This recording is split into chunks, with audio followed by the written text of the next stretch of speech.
அடடா, இந்த கோழி காலை பார்க்கறப்ப எம்பிட்டு அழகா இருக்கு. மாப்பிள்ளை வரட்டும், சும்மா அசந்து போடுவார்ல, அசந்து நம்ம கவனிக்கிற கவனிப்புல இனிமே அவங்க அம்மா ஞாபகமே வரக்கூடாது.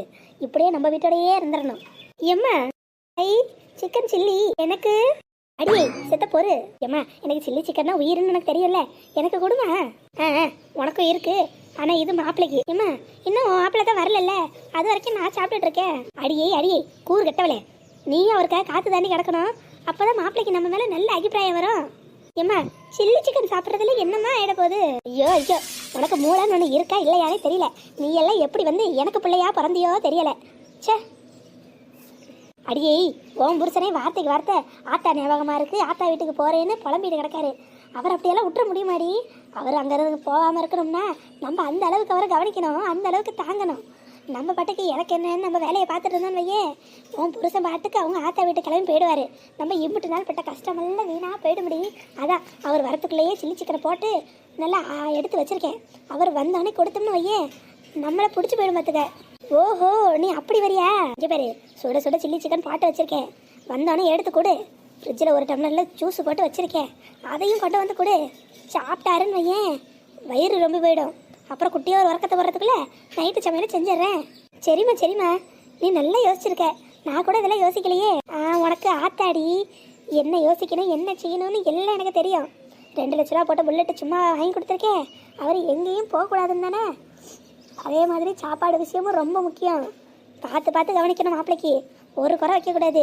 சாதாரண ஆம்பளையாக இருந்தப்பயே அவர் அம்புட்டாலும் பழம்புவார்.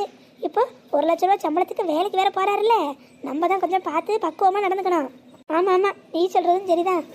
அந்த மனுஷன் பாட்டுக்கு பொசுக்கணும் அவங்க அம்மா வீட்டுக்கு போயிட்டாருன்னா நம்ம கஷ்டமெல்லாம் வீணாக போயிடும். அவர் வரட்டும், அவர் வந்த பிறக்கே நானும் சாப்பிட்டுக்கிறேன். ஹலோ, சரிங்க. அப்படியா, இன்னும் 2 நாள் ஆகுமா? சரி, உங்கள்கிட்ட ஒரு முக்கியமான விஷயம் பேசலான்னு நினச்சேன். இல்லை, எதா இருந்தாலும் நேரில் வாங்க. அங்கே உட்காந்துக்கிட்டு சொன்னால் நல்லாவா இருக்கும்? நீங்கள் நேரில் வாங்க, எதா இருந்தாலும் 2 நாள் கழிச்சே பேசிக்குவோம். சரிங்க. நான் பார்த்துக்கிறேன். சரி, வைக்க. என்ன, இவர் வர 2 நாள் ஆகுங்கிறாங்க. வீட்டில் இம்புட்டு கூத்து நடக்குது. சொல்லலாமா வேணாமா? வேலைக்கு போன மனுஷன்கிட்ட 1 2 சொன்னால் நல்லாவா இருக்கும்? வீட்டுக்கு வரட்டும், பொறுமையை எடுத்து பக்குவமாக சொல்லுவான். அப்புறம் அவர் என்ன ஏதுன்னு அவங்க அம்மா கிட்ட கேட்கட்டும். ஏக்கா, மாமா எங்கே இருக்காரு, எப்போ வராருன்னு சொல்லுங்க. வந்தது வராதுன்னா இன்னைக்கு பேசி ஒரு முடிவு எடுத்தே ஆகணும். அடியே இல்லடி, அவர் வர 2 நாள் ஆகுமா? ஆபீஸில் முக்கியமான வேலையா வெளில போக சொல்லிட்டாங்களாம். 2 நாளில் வந்துடுவேங்கிறாரு. கொஞ்சம் பொறுமையா ரெடி, அவர் வந்தானே எதுனாலும் பேசிக்குவோம். ஏக்கா, பொறுமையா இருக்கிற விஷயமா இது? 2 லட்சத்துக்கு மருமகனுக்கு தூக்கி புல்லட் வாங்கி கொடுத்துருக்கு கிளவி. இன்னைக்கு என் வீட்டுக்காரர் வரட்டும், 2ல் 1 பார்க்காம விட மாட்டேன். இக்கா, எங்கேயும் ஒரு நல்ல வாசனை வருதே. எங்கேயும் இல்லை, நம்ம வீட்டு பரத்தால தான் அடிக்குது. ஏன்க்கா திடீர்னு? சாயங்கால நேரத்தில் என்ன சமையல்? மத்தியானமே நீங்கள் சமைச்சு முடிச்சிட்டீங்களே. அடியே, சமையல் நடக்குதுன்னு தான் சொன்னேன். நான் பண்ணுறேன்னு சொன்னேன். சமையல் பண்ணுறது நான் இல்லை, நம்ம அத்தை.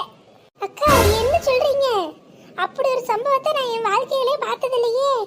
நானும் கல்யாணம் ஆகி வந்து 5 வருஷத்துக்கிட்ட ஆக போகுது. ஒரு நாள் கூட இந்த கிழவி கரண்டியை கையில் பிடிச்சி பார்த்தது இல்லையாக்கா. அப்படியே பிடிச்சாலும் உங்களை 10 வேலை வாங்கும், என்ன 20 வேலை வாங்கும். அதுவா ஒன்றும் செஞ்சது இல்லையே. இது என்னடா புது கதையாக இருக்கு? தனியாக நின்று சமைக்குதா? என்ன ஆச்சு? அதை வேற ஏண்டி கேட்குற? மொட்டை வெயில கிளம்பி போய் கறி எடுத்துட்டு வந்து மருமகன் வரத்துக்குள்ள சில்லி சிக்கன் போட்டு வைக்கணுமா? அப்போதான் மருமகன் வந்தானே சுட சுட சாப்பிடுவாராம். கிளம்பி ஆடுற ஆட்டத்துக்கு அளவே இல்லாமல் போயிட்டு இருக்கு. ஏங்கா, நீங்கள் உடம்பு முடியாமல் படுத்தா கூட கேட்க நாதி இல்லாமல் தான் கிடக்கணும். ஒரு வயிறு சோறு தண்ணி வச்சு தராது கிளவி. சோறு தண்ணி விடுங்க, காப்பி தண்ணி கூட வச்சு தராதே. இன்னைக்கு மருமகனுக்கு சமைக்குது, சில்லி சிக்கன் போடுது. இதெல்லாம் நம்புற மாதிரியா இருக்கு. ஒன்றும் நல்லதுகளை சொல்லிட்டேன். நம்ம ஒரு வேலை சொன்னால் அங்கே வலிக்குது இங்கே வலிக்குது. வயசான காலத்தில் மருமகம் வேலை வாங்கி கொள்றாளுங்கன்னு ஊர் ஃபுல்லாக டம்மார அடிக்க வேண்டியது. தனக்கு வேணும்னா மருமகனுக்கு என்னென்ன வேலை பார்க்குது பார்த்தீங்களாக்கா? என்னத்தை சொல்ல, எல்லாம் நம்ம வாங்கிட்டு வந்து விதின்ட்டு போக வேண்டிதான். இதை போய் பெருசு பண்ணால் நல்லாவா இருக்கும்? குடும்பம் நிம்மதியாக இருந்தால் போத முடி. விடு, நடந்தது நடந்து போச்சு. காலையில் நம்பிக்கிட்ட ஒன்றும் சொல்லிக்கிட்டு கிடக்காத. முடியவே முடியாதுக்கா. இன்னைக்கு அந்த மனுஷன் வரட்டும், ரெண்டுல ஒன்று பார்க்காம விட மாட்டான். எம்மா புல்லட்டு சத்தம் கேட்குது. என் வீட்டுக்காரர் வந்துட்டாரு போலயே. ஆமா ஆமாண்டி வந்துட்டாருன்னு நினைக்கிறேன். மாப்பிளைக்கு ஐஸ் வச்சு இந்த சில்லி சிக்கனை நீயே உன் கையால் எடுத்து கொடு. சரிம்மா சரிம்மா. அதான் வாங்க உட்காருங்க. சபா தள்ளு தள்ளு. சபா ஒரே வெயில். வெளியே மனுஷன் எப்படி தலை காட்டுறானே தெரியல. மாப்பிள்ள நீங்க ஒன்றும் கவலைப்படாதீங்க. உங்களுக்கு ஜூஸ் போட்டு ஃப்ரிட்ஜில் வச்சிருக்கேன். வெயிலுக்கு நல்லா இதமா இருக்கும்ல. அதான் நான் கூட பயந்துக்கிட்டே இருந்தேன், நீங்க ஏதோ உங்க அம்மா வீட்டுக்கு போயிடுவீங்களான்னு. நல்ல வேலை நம்ம வீட்டுக்கே வந்துட்டீங்க. நேத்தெல்லாம் போகலான்னு தான் நினச்சேன், அப்புறம் இன்னைக்கு போகல. ஏன்னா அத்தை தான் எனக்கு புது புல்லட் வாங்கி கொடுத்துட்டாங்கல்ல. இனிமேல் சல்லுன்னு போயிட்டு சல்லுன்னு வந்துடுவேன். வேற என்ன வேணாலும் அத்தை கிட்ட கேளுங்க. அத்தை இருக்கிறப்ப நீங்கள் அங்கே இங்கே அலையக்கூடாது. இனிமேல் இங்கே தான் நீங்கள் இருக்கணும். சரித்த நீங்கள் இருக்கப்ப எனக்கு என்ன கவலை. என்ன பெற்ற தாயை வேலை நல்லா எல்லாம் கவனிச்சுக்கிறீங்க. அடி சில்லி சிக்கன் எடுத்து மாப்பிள்ளை கிட்ட கொடுடி. இந்தாங்க தான் சாப்பிடுங்க. பரவாயில்லையே, நான் வரத்துக்குள்ளே எல்லாம் செஞ்சு வச்சுருக்கீங்களே. ஆமாம் மாப்பிள்ள, வேலைக்கு போயிட்டு மதியம் ஒரு வேளை தான் சாப்பிட்ருப்பீங்க. வேலைக்கு போயிட்டு வர ஆம்பளைக்கு பிடிச்ச மாதிரி வீட்டை சமைச்சு வைக்கணும்ல, அதான் செஞ்சான். சரித்த சாப்பிடுங்க தான் சாப்பிடுங்க. அம்மா சொல்றத கேளுமா. 2 நாள்ல மாமா வந்துருவாங்க. எதா இருந்தாலும் அப்ப பேசிக்கலாம். காலையில் நம்பி ஏற்கனவே கோவக்காரரு, அவர்கிட்ட எதுவும் பேச வேணாமா? இல்லக்கா, எனக்கு மனசு வராது. சரி, எதுவோ அதைதானே பேசுறோம். நம்ம ஒண்ணு இல்லாத கொள்ளாத பேசலையே. வரட்டும். கேட்டு சத்தம் கேக்குது. தம்பி வந்துருச்சு போலயே. இருங்க நான் வரேன். அடியே உமா இருடி, சொல்றத கேளு. இன்னைக்கு என்ன நடக்க போதோ. என் புருஷன் வேற 2 நாள் ஆகும் இருக்காரு.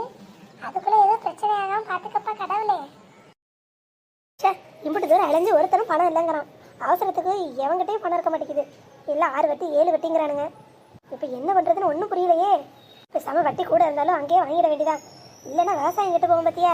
இம்பிட்டு நாள் உழைச்ச உழைப்பெல்லாம் வீணாக போயிடும். இப்போ சம 7 வட்டினாலும் அங்கேயே வாங்கிடலாம். என்ன இவரு நம்ம ஏதோ சொல்ல வந்து தனியாக கடந்து புலம்பிட்டு இருக்காரு. முகம் வேற வாட்டமா இருக்கு. மாமா என்னாச்சு மாமா? ஏன் முகம்லாம் வாடி போயிருக்கு? அது ஒன்றும் இல்லடி உமா, மனசே ஒன்றும் சரியில்லடி. ஏன் மாமா என்னாச்சு? அது ஒன்றும் இல்லை, வயக்காட்டில் வேலை நடக்குது, கையில் ரூபா இல்லை. காலையில் கூட உங்கள் அம்மா கிட்ட கேட்டீங்களே, அதானே? ஆமாண்டி, சொல்லி வச்சிருந்தா 2 இடத்துல வரல. ஒரு வாரம் கழிச்சு பணத்தை வாங்கிக்கங்கிறான். அவசரத்துக்கு கேட்டால் எல்லாம் 7 வட்டி 8 வட்டிங்கிறானுங்க. அதான் ஒன்றும் புரியாமல் உட்காந்துருக்கேன். எப்படி இருந்தாலும் வாங்கி தான் ஆகணும், இல்லைன்னா விவசாயம் கெட்டு விடும் பார்த்தியா. அண்ணன் வேற 2 நாள் கழிச்சு தான் ஊர்லேருந்து வருவேன்ருச்சு. நான் தானே பார்க்கணும். பட்டத்துக்குலாம் அண்ணன்ட்ட ஃபோனை போட்டு கேட்டால் நல்லா இருக்கும். நம்ம தான் இருக்கிறத வச்சு சமாளிக்கணும். மாமா நான் ஒன்று சொல்கிறேன், நீங்கள் கோவப்படக்கூடாது. ஆனால் என்ன ஏதுங்கிறது இன்னைக்கு கேட்டு முடிவு எடுத்துடணும். என்ன உமா, எதுனாலும் சொல்லு. இன்னைக்கு நம்ம வீட்டில் ஒரு விஷயம் நடந்துச்சு. என்னது சொல்லு, சொன்னாதானே எனக்கு தெரியும். உங்கள் அம்மா இருக்காங்கல்ல. ஏமா, அம்மா ஏதோ பண்ணிட்டு போகுது விடு. அது ஏதோ பண்ணிட்டு போகுது, வயசான காலத்தில் ஏதாவது சொல்லியிருக்கோம், அதெல்லாம் பெருசு பண்ண வேணாம் விடு. மாமா என்ன ஏதாவது சொல்லியிருந்தா விட்டுட்டு போயிடுவேன் மாமா. அவங்க நம்மளுக்குள்ள துரோகம் பண்ணுறாங்க. முக்கியமாக உங்கள் அண்ணனுக்கும் உங்களுக்குள்ள செய்கிறாங்க. என்ன உமா சொல்கிற, ஒன்றும் புரியலையே. எங்கள் அம்மா எங்களுக்கு என்றைக்குமே துரோகம் பண்ணாது. நீங்கள் எப்படி நினச்சிக்கிட்டே உங்கள் அம்மாவை தலையில் தூக்கி வச்சுக்கிட்டு இருக்க வேண்டியதா மாமா? உங்கள் அம்மா பண்ண காரியத்தை சொன்னால் நீங்களே இன்னைக்கு அசந்து போயிடுவீங்க. மாமா சொல்கிறேன் மாமா சொல்கிறேன். உங்கள் தங்கச்சி வீட்டுக்காரர் கோபால் இருக்கால. ஆமாண்டி, அவனை பற்றி எதுக்கு என்கிட்ட பேசுகிற? எங்கள் அம்மையை மட்டும் பற்றி பேசு. எல்லாம் ஒன்று தான். அவர் வேலைக்கு போயிட்டு வர ரொம்ப தூரமாக இருக்கான், சிரமமாக இருக்கான். அதனால் உங்கள் அம்மா 2 லட்ச ரூபாய்க்கு புல்லட்டு வாங்கி கொடுத்துருக்காங்க மாமா. புல்லட்டு. அடியே உமா, என்ன சொல்கிற? ஆமாம் மாமா, நாங்கள் கண்ணால் பார்த்தோம். வீட்டு வாசலில் தான் வண்டி நிற்கிது, நீங்கள் பார்க்கல? ஆமாம், வண்டி ஒன்று பெருசாக புதுசாக நின்றுட்டு இருந்துச்சு. நான் அக்கம் பக்கம் யாரும் வந்து நிறுத்தியிருக்காங்கன்னு நினச்சேன். இல்லை மாமா, உங்கள் அம்மா தான் உங்கள் மருமகனுக்கு வாங்கி நிறுத்தியிருக்காங்க. என்னடி இதெல்லாம்? காலையில் ஒரு 50,000 கடனை கொடுமான்னு கேட்டதுக்கு இல்லைன்னுச்சு. இன்னைக்கு 2 லட்சத்தை தூக்கி மருமகனுக்கு கொடுத்துருக்கு. என்ன நினச்சிட்டு இருக்கு இந்த அம்மா? அதான் மாமா நானும் கேட்டேன். ஏன் பணம் நான் யாருக்கு தர வேணாலும் தருவேன், அதை கேட்க நீ யாரு உங்கள் அப்பா வீட்டு காசான்னு கேட்குறாங்க. நானும் மல்லிகாக்காவும் ஒன்றும் பேச முடியல. மாமா கிட்ட சொல்லலாம்னா அவர் வர 2 நாள் ஆகுமா. அதான் என்ன பண்ணுறதுன்னு தெரியாமல் உட்காந்துருந்தோம். சரி நீங்கள் வந்தோடனே சொல்லணுன்னு இருந்தேன். அதான் வந்தோடனே உங்கள் காதில் போட்டுட்டேன் மாமா. இதுக்கு நீங்கள் தான் ஒரு முடிவு கட்டணும். இப்படியே போனால் என்ன ஆகிறது? ஏற்கனவே 5 லட்சம், இப்போ 2 லட்சம். இப்படியே போனால் குடும்பம் நடுத்தருக்கு வந்துடாதா? இந்த அம்மா அது செலவுக்கு தானே வச்சுக்கிறேன்னு 2 லட்சத்தை பத்திரப்படுத்தி வச்சிருந்துச்சு. இப்போ புதுசாக மாப்பிள்ளைக்கு தூக்கி கொடுக்குதுன்னா ஒன்றும் சரியில்லையே. ஆமாம் மாமா, அதான் சொல்கிறேன். நான் கேட்டா உன் அப்பா வீட்டு காசை உன் அம்மா வீட்டுல இருந்து எடுத்துட்டு வந்தியான்னு கேக்குறாங்க. நீங்க கேட்கலாம்ல, அது உங்க அப்பா காசு தானே. இன்னைக்கு இதுக்கு ரெண்டுல ஒண்ணு தெரிஞ்சாகணும். என்ன ஏதுன்னு எங்க அம்மாட்ட கேக்குறேன். அம்மா அம்மா